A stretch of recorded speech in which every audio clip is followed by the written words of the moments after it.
And so this video today is talking about confidence. Have you ever prepared for something and when you do, and the moment actually comes, you get a chance to realize that, oh, why am I hesitating, or why am I not doing this thing? Let's say, for instance, you're driving.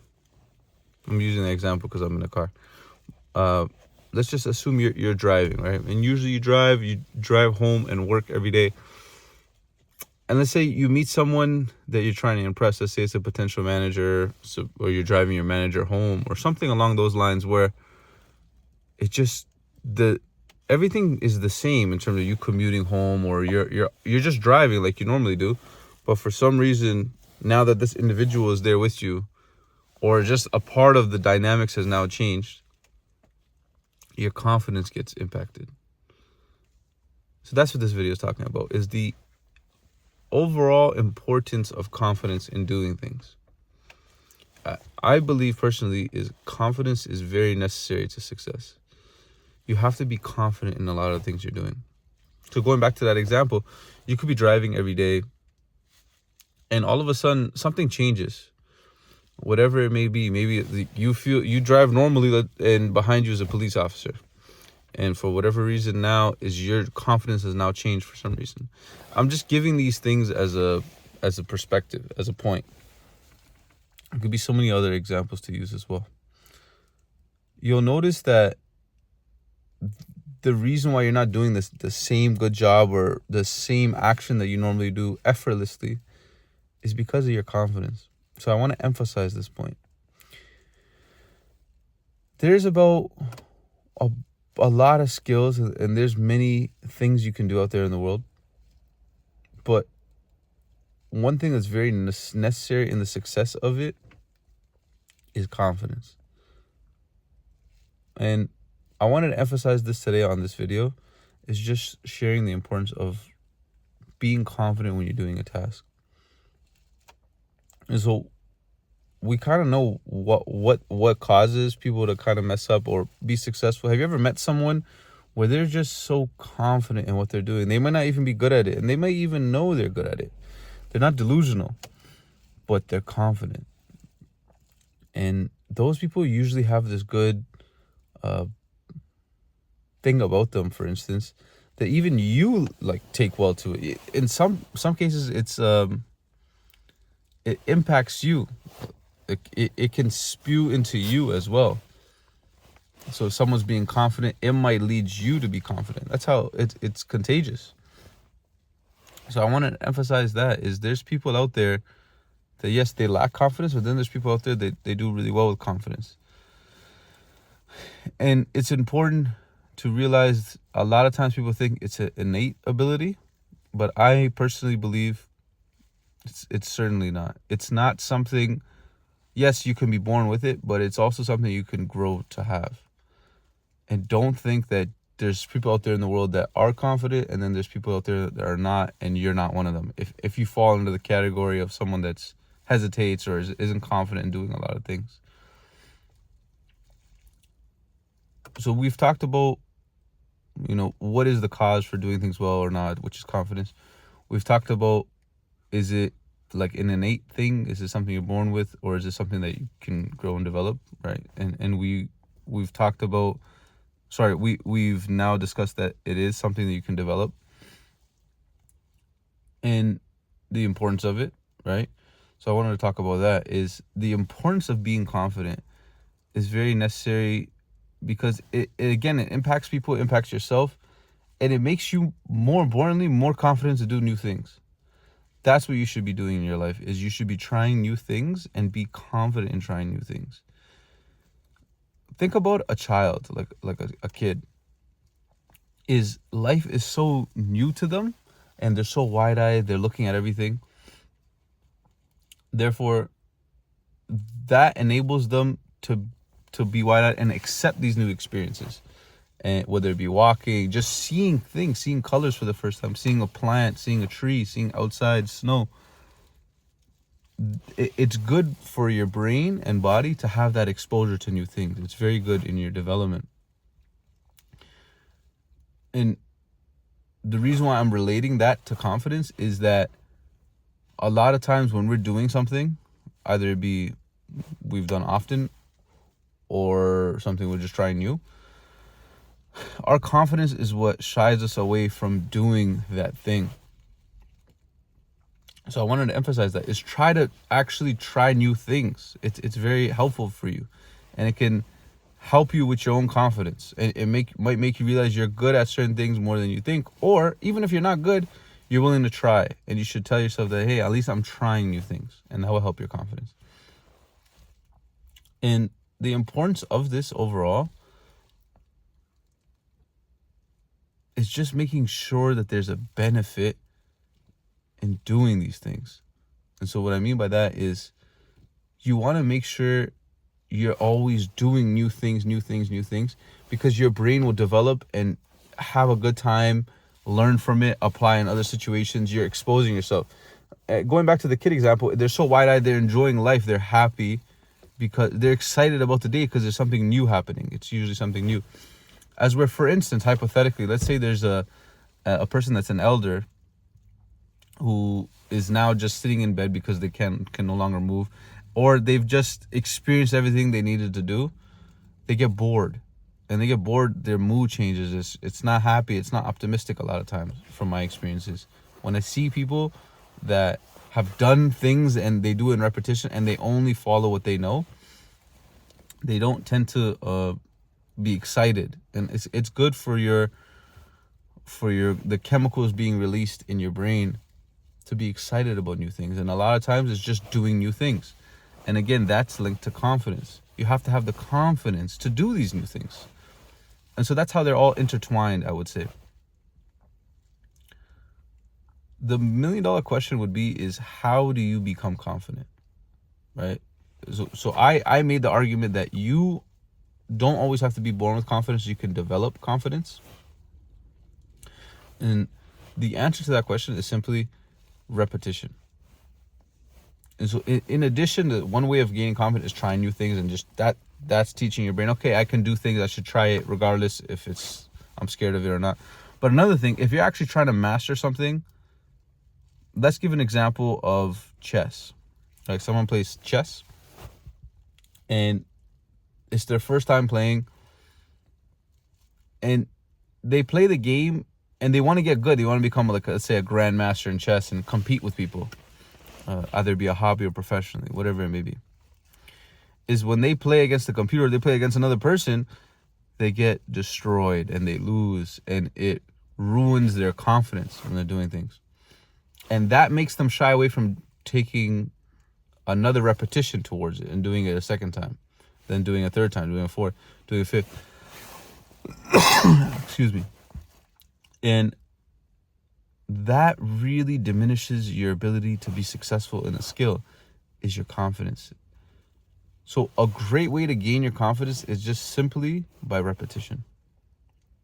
So if you're a chess player, you start off and you lose. Let's say you play online with other people and you lose, and that's what makes you stop.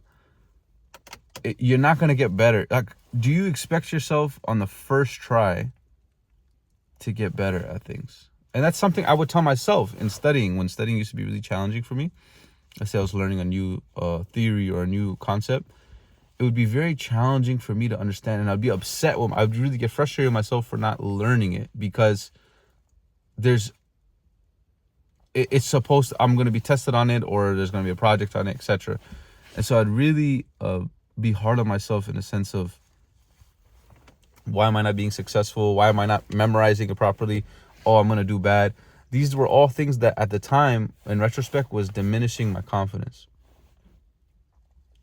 Now, as I got older, when I was studying, I would tell myself, and even the close people around me, I would just tell myself that, okay, this doesn't make sense. I did wrong, or I answered the question wrong when I was rehearsing or practicing.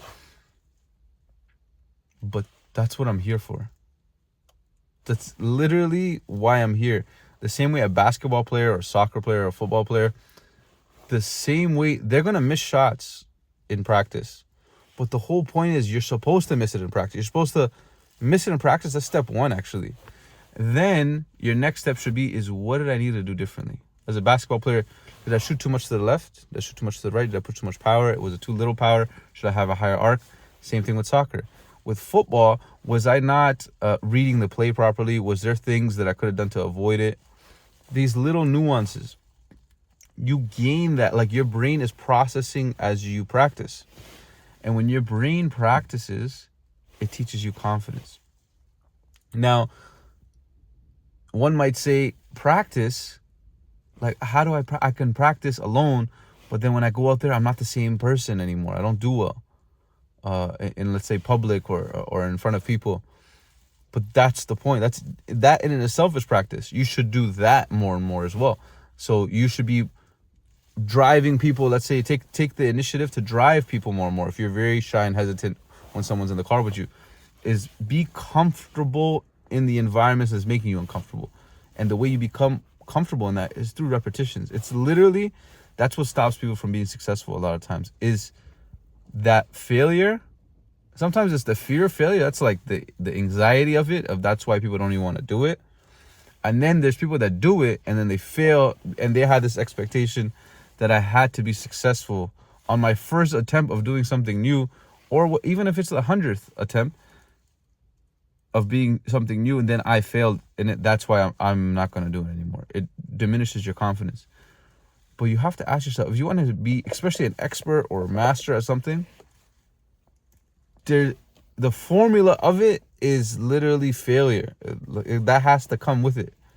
That enables you to, when the moment comes of you being, let's say, a master or a skillful person, when challenge or pressure or resistance comes at you, you're able to navigate through it. And so that's what I wanted to emphasize on. Mike Tyson said it really good too. He said, confidence breeds success and success breeds confidence. They're intertwined. You can't have one without the other. That have always stuck with me, and I think a lot of people aren't really considering this aspect, is there's a lot to be said about confidence. You could be extremely successful if you're patient enough. You do these repetitions, and it will ultimately lead to you being confident. I think another really good example that's very common that I wanted to share was people speaking, like just the ability to speak. Some people say I'm a shy person, and that's what leads me to not speak. But that might not be necessarily the case. You may very well be shy, or you are also hesitating because you wonder what people think about you. And there's nothing wrong with being shy. Nothing wrong with being a person. But if you're, let's say you naturally talk a lot with your friends, and now you're in a classroom or you're in a public setting, at a workshop, or you're an audience member and you're able to participate, someone has to raise their hand, and you could be a shy person, that's different. But if you're naturally, you have an opinion, you wanted to share, but you hesitate, that sounds more like a confidence thing. You following? Is you have an answer to the question that the speaker has, and you're like, oh, I want to raise my hand, I wish I could, but I can't. What if they laugh at me? What if this happens? What if like for me, I remember one of the bigger things is what if the speaker says, oh, I don't know what you're asking me. That for some reason used to really irk me. And when I say irk, I mean like it was a thing I didn't want them to say. So that would make me hesitate in even asking. And it's happened to me before a lot of times, where I ask a question and it wasn't properly understood. And so they say, can you repeat it? Or that didn't make sense to me. And it made me feel as though, dang, am I even asking the right thing? So it would really diminish my confidence. Or just speaking in class. And so one method that I did personally that I'd like to share, for instance, in lectures and in just classes in general, I would sit in the front. And that enabled me to participate more. So by sitting in the front, it causes me to not worry about the people behind me. And I just look to my left and right, and there's not that many people, let's say. So I'm not looking, because if I sat in the back of the class, I raised my hand, a lot of times what people will look behind to look at you as well. So you're asking a question, let's say you're in a lecture with a bunch of people or in a classroom amongst your peers. You go and you ask something. Everyone's going to turn around and look at you, and you're looking at so many eyes staring at you, and that can kind of make you feel as though, oh, like it's too much attention. So that's what I would do, is I would try to sit in the front of the class. Was one thing to kind of help me. Another thing that I did that was helpful for me is I made it an objective to ask a question or just say something out loud in class one time. And I said, no, okay, this classroom I'm coming into, no matter what, I'm going to say something. And I'm going to say it in front of the class. Obviously within the respectful guidelines of the class rule and etiquette. But what I mean by that is, for example, if my professor said something or the teacher, and I would make it a goal to, no matter what, I have to raise my hand. Even if I don't want to. I know that feeling in my stomach, like, oh, man, everyone's watching. I'm going to say the wrong thing. What if this happened? Like, all those doubts were still there. But I tell myself I have to. So I was so persistent on it of being better at asking questions and just speaking that I would force myself to do it no matter how I felt. So what I would do that this enabled me to be really successful was, at first I wasn't so confident, ironically, in asking questions. So I would put my hand up, and my goal was to say something. So I would put my hand up and I would ask the professor, hey, can you repeat that? And so when I was asking that enabled me to, I got my one question out. I said something. And by doing that more and more and more, it allowed me to be more comfortable just putting my hand up. And that trained my brain that, hey, you can ask a question, you can talk in front of the class. I wasn't so confident enough to articulate a question, but I knew that, hey, if that doesn't make sense, the professor is usually willing to explain it to me. So I did that. Then progressively, I got better. Then I started asking very simple, neutral questions. And I would say, I don't see the benefit. Like, what is the purpose of doing this? How would this benefit the overall function, or for instance, I would say, or the overall process? And the more and more as I did it, believe it or not, the more and more I became confident asking questions, and the questions started to get better because my brain wasn't overthinking and asking. My brain was just thinking like how I normally think when I'm sitting in the car and I have a question. So that fear got over and I started to become more confident. Then I got very comfortable, thankfully. And I had great supporting people around me too, like friends, peers, and even the professors. Then what I did was I would start to make comments. So instead of questions, I'd make comments. And it was, again, not disrespectful. It was actually really, I would say the intent was to benefit. So I would say, oh, wow, I never thought of it like, that's all I would say. I never thought of it like that. And I was being genuine. I never thought of it like that. I didn't know you can use it like that. Because I was always doing it a different way. Like, let's say a new theory or a new concept was being discussed. I go, oh, like, I didn't know that is linked to, I would just say a comment in front of the whole class. And believe it or not, I went from, man, this shy kid that didn't talk, didn't say nothing, to now I'm discussing to my professor about these really high level concepts, and it's engaging. And another cool thing, FYI, for people that can't focus, a really good way to focus, especially like in a classroom, is to participate, engage. It'll wake you up because you're so scared, you're hesitant, and all that feelings come in. You won't get bored, you won't get tired. It will really help you a lot. So that's just a tip and an FYI.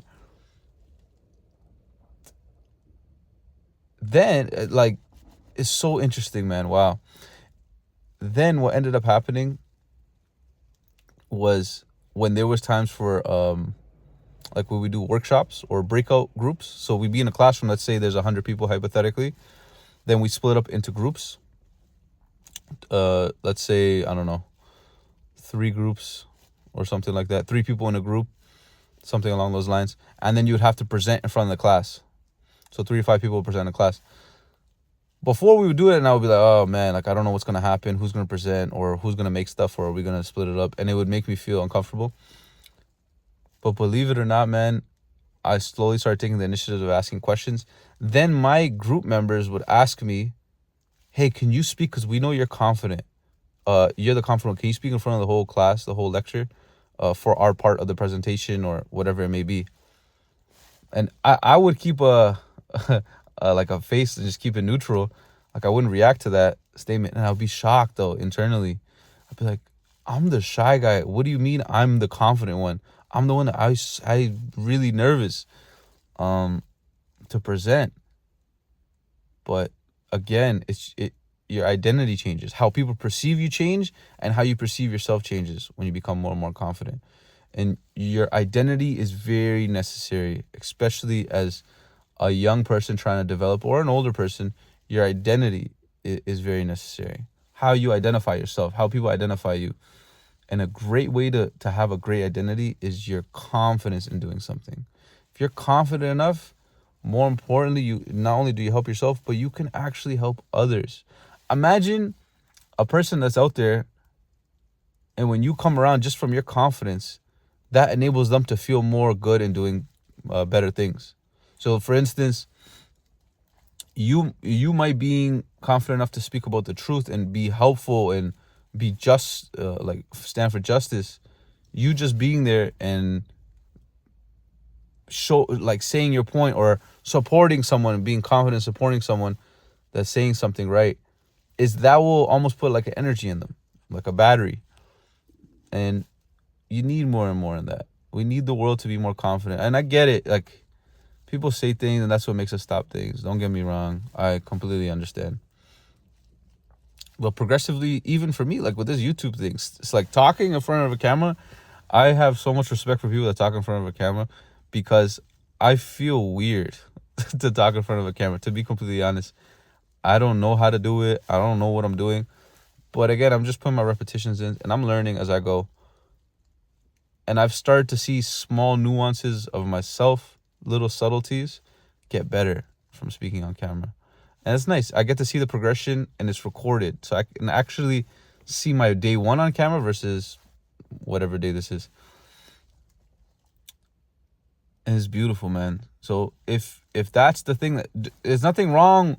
If you're not interested, or your personality is different, that's fair. But if you're hesitating, again, if you're just hesitating to do something, I'm telling you that is most likely a confidence issue. You got to just work on your confidence. The way to do it is your repetitions. If you do that, you could be really successful in a lot of things.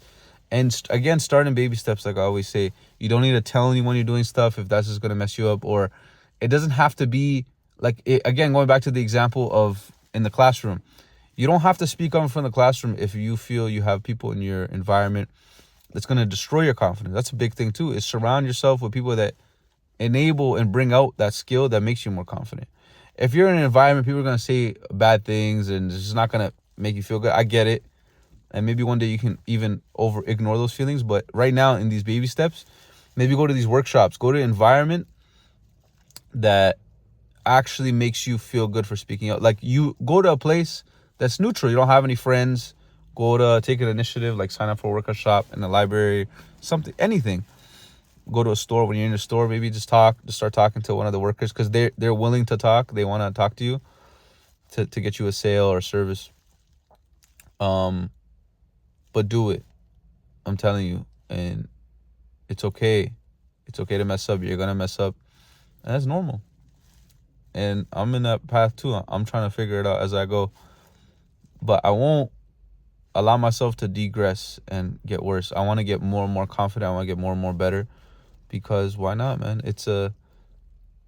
When you feel confident, it helps a lot with a lot of situations. So I just wanted to share that with everyone.